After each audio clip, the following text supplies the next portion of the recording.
So I'm about to get to talking about Love After Lockup, Season 3, Episode 39.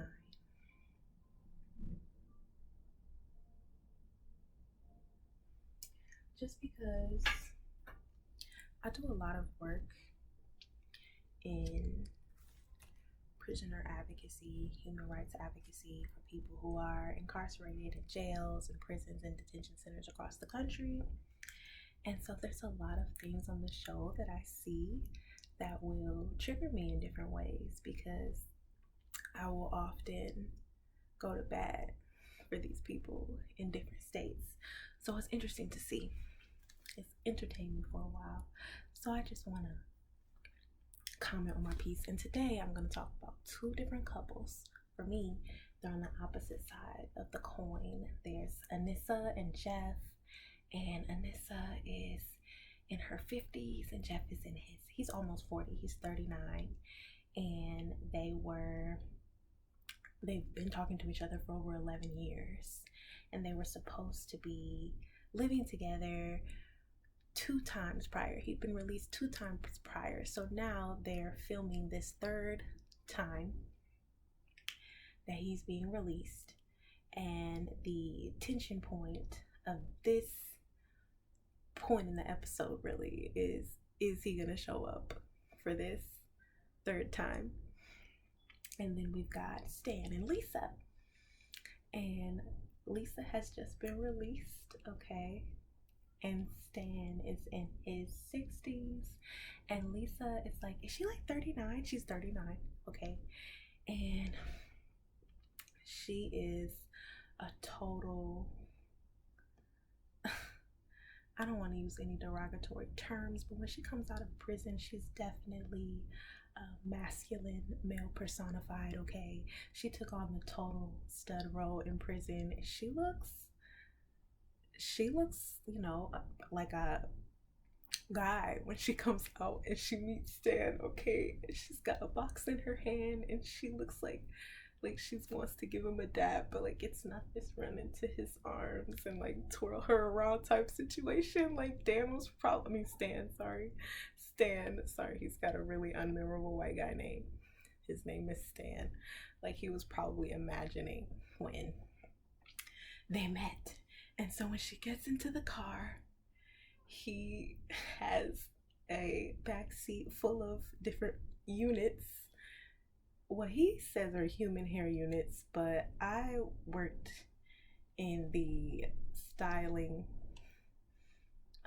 I was a hairstylist for 7 years while I was in college. And so during that time, when I made human haired wigs for people, they did not look like that. They looked much more superior. These wigs didn't have a lace piece on the front. The texture was really shiny. They were just, but there was a blonde one. He had one of every, flavor, a blonde one, a black one, a red one. And she just said, oh, I wouldn't wear this one. I would wear this one. She put on the long one or whatever. Long blonde one or whatever, which is probably what she looked like before she went into the pen and cut off all her hair, right? And so then when she put the wig on, I guess it kind of calmed him down and they went on their drive or whatever. But her son calls and he's in a panic. Of course, he knows his mother has just gotten out. He's 22 years old and he just, is on the phone hysterical. And it shifts her whole mood.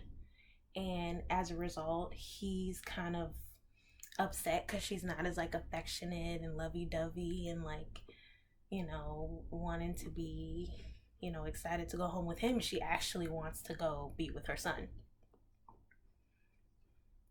And he's just like totally entitled at this point. Like he's just in his mind, I've spent all this money on her. I've been waiting for her to get out. Like, this is our first night together. He drove hours and hours across state lines. This, man who's, I don't want to call him feeble or anything, but he's an older guy. And him sitting in that car for all those hours to drive and go meet her, that took a toll on him.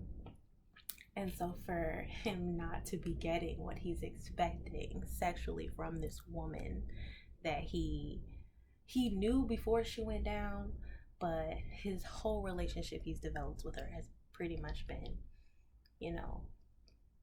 over the phone during this time that she's been away. And so now he's pissed that he doesn't come first in her life when she's just getting out and her son calls unexpectedly, and he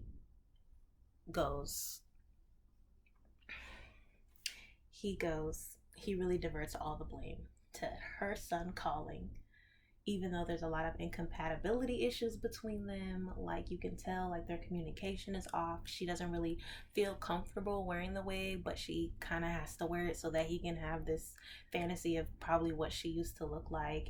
He's really harsh in the way that he's speaking to her, and it's really like this,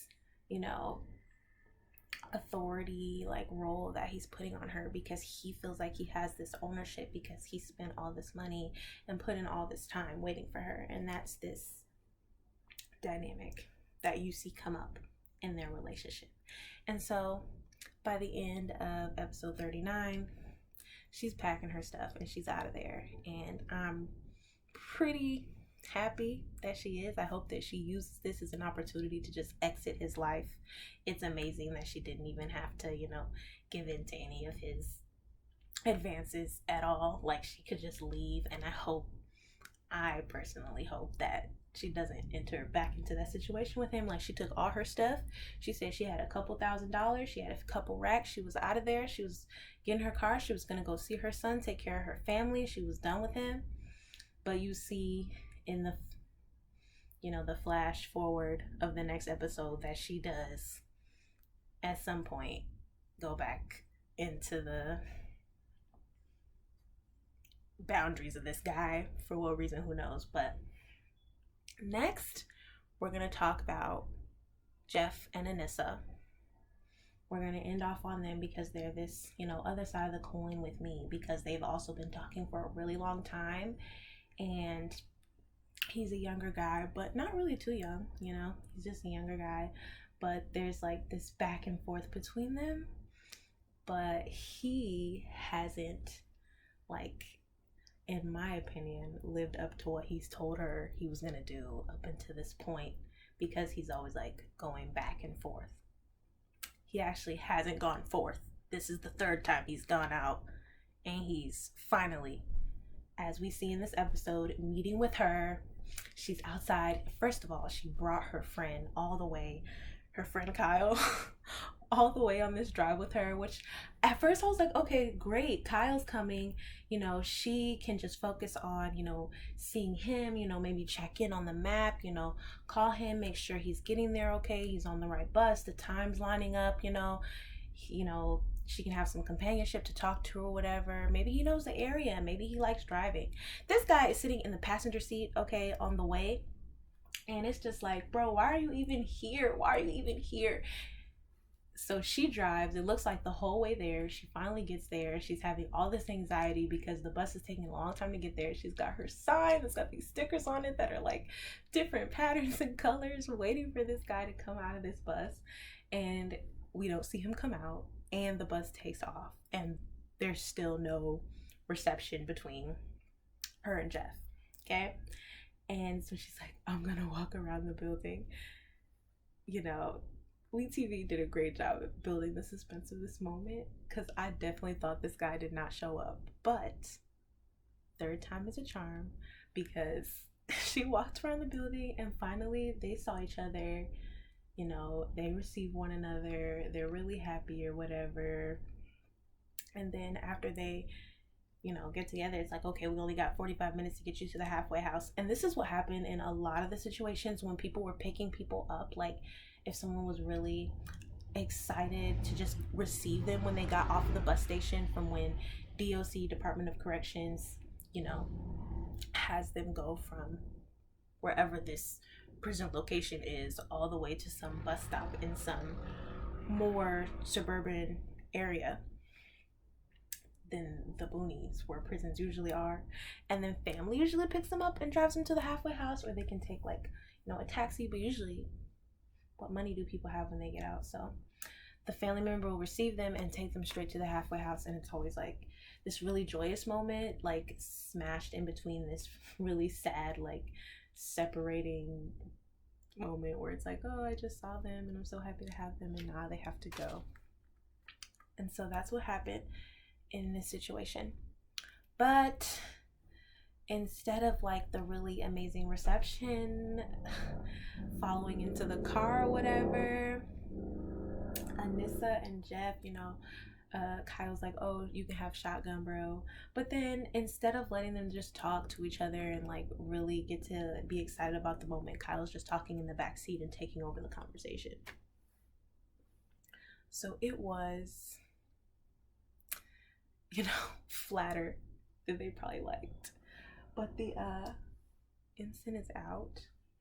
I hope you guys enjoyed that piece on the two sides of the coin with Anissa and Jeff and Lisa and Stan.